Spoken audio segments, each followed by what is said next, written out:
be done. As a result of that, the Ethics Commission passed a resolution saying in our charter we need 5 things that are really important for an effective Ethics Commission. And they presented that last fall to the Charter Revision Commission, which meets every 10 years. Mm-hmm. This is people from Miami presented that. No. Our Ethics Commission here locally. Okay. After input from all over the country. From all over the country in different counties in Florida, such as Palm Beach and Broward. Well, mainly Miami helped with that process, and so the Charter Revision Commission discussed that, and they came up with a recommendation to City Council. That was in February, and basically it's there, it's floating, and they took one of the recommendations of the Ethics Commission, which is really important.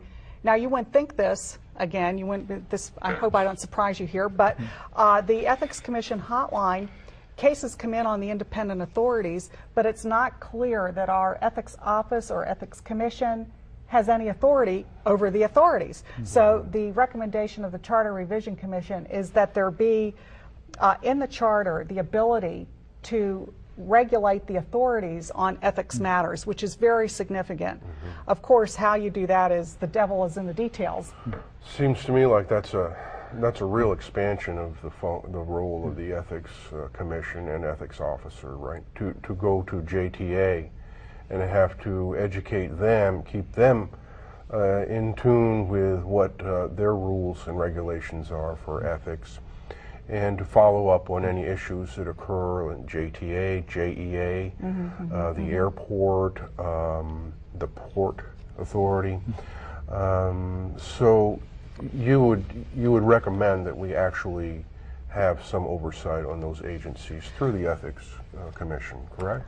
Each one of those authorities already has operational programs for ethics, for audits, for oversight. So you don't duplicate any of that. I see. You let them, each of the authorities, run their own programs. Obviously, the duplication would be not optimum to do. But if you had a point person to get meetings together, to figure out what everyone's doing, share best practices, handle the hotline for the cases coming in, and let's say a hotline call comes in on the Port Authority, to then you immediately have your contact with the Port Authority, you follow up, but you don't duplicate systems. What you do is you coordinate them so that they're actually more effective. You pull them together, and that coordination and pulling together is what we need to do. But we don't need to actually go in and be training people in the Port Authority, obviously. They take care of that on their own within that agency. Varying agencies do varying things. Okay. Yep. Cool. Could I ask Please. a question? Please do. During the hearings, it was interesting when JEA made it a point to say that they had their own ethics officer. And I was just wondering, how do you delineate to make sure that you're respecting what they're? How do you interact when they have their own ethics officer like that? JEA doesn't have their own ethics officer. They have an ethics committee, and it's of employees. They have also auditors that are handling ethics functions. So each of the authorities has a point person for ethics, and we had a meeting last year and they all came together, and JEA had a very sophisticated ethics code, state of the art for an authority, and then JPA said, can we take a look at that, can we borrow that, can we build off of this? And so there was an interaction, and we should have that. I mean, if someone has created something in one of the authorities, the best thing is for them to share it and not for the other authority to create it from scratch. We'll be more efficient that way. It sounds like that was a very productive kind of meeting to have with all those authorities. And you were there too to add your insights and your experience and knowledge. So the Charter Review Commission, getting back to that, has recommendations. And City Council has taken action on any of those? No. Regarding ethics, or not yet? Not yet, but I'm the eternal optimist. We're being optimistic and hoping that will come soon. Okay.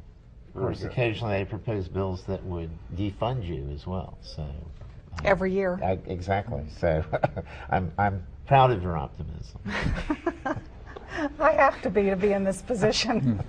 Excellent. And you mentioned the website, coj.net. You have really an impressive number of pages on coj.net. Can you tell us more about what's on there when people go to coj.net ethics? If you go to coj.net, is the city's website that everybody knows. On the front page down on the left-hand side in the index, you can click on ethics. And it takes you to hotline cases, the ethics code, the annual report of the ethics office. You can sign up to get notifications from the ethics office, and I try to keep people apprised of new developments. You know, so I welcome everybody who's listening to this to go to the ethics page, find the place where you can sign up for updates from the ethics office, and also to go to the League of Women Voters website here in town. Because they have an educational course to teach citizens how to weave their way through the legislative process here in Jacksonville. It's a 1-hour course, it's free. So League of Women Voters Jacksonville, and you can find the civics education course. Great. So we're hoping that we're here with Carla Miller, if you're tuning in late, and she is our city ethics officer in Jacksonville. Obviously, the ethics office, any efforts to dampen corruption and waste in the government are not operating on their own. It requires a healthy system that where our representatives are actually representing us and so forth. How about the role of the citizen in things now? The concerned taxpayers are maybe a little more involved than some, and some of us in the concerned taxpayers are more involved than others. But what would you like to see happening with regard to citizen involvement? Well, you know, it's just because you have an ethics commission or an ethics office doesn't mean the problem's solved. You know, one person in there. If there isn't support of the citizens, if the citizens aren't aware of the issues and don't get educated as to what's going on, then the whole thing sort of falls apart. You sort of have a triangle of the press, the elected officials in the city, and the citizens. And all of them have to be alive and active. You have to have an active press looking into things. You have to have the city actually putting in mechanisms for training. And then you have to have the citizens that care. Because I've seen some issues where 20, 30 citizens show up, and sometimes it's 18 of your members, you know, and you're one of the most active groups, along with the League of Women Voters in the city. When that many people show a concern, and you think, gosh, we have a city of 1 million, you know, and we can make a difference if everybody pulls together and joins organizations like yours. Right. Anything else, John Winkler, to add to the discussion? We have about a minute left. No, I just want to thank you for volunteering as much of your time that you're still volunteering.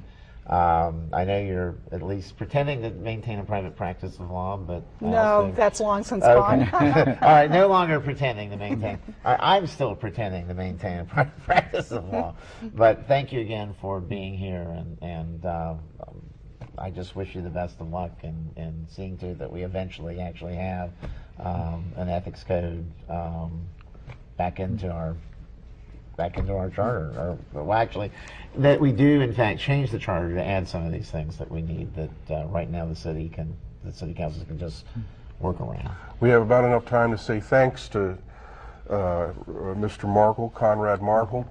Thanks to John Winkler, our co-host. I'm Dave Smith, and of course our special guest, Carla.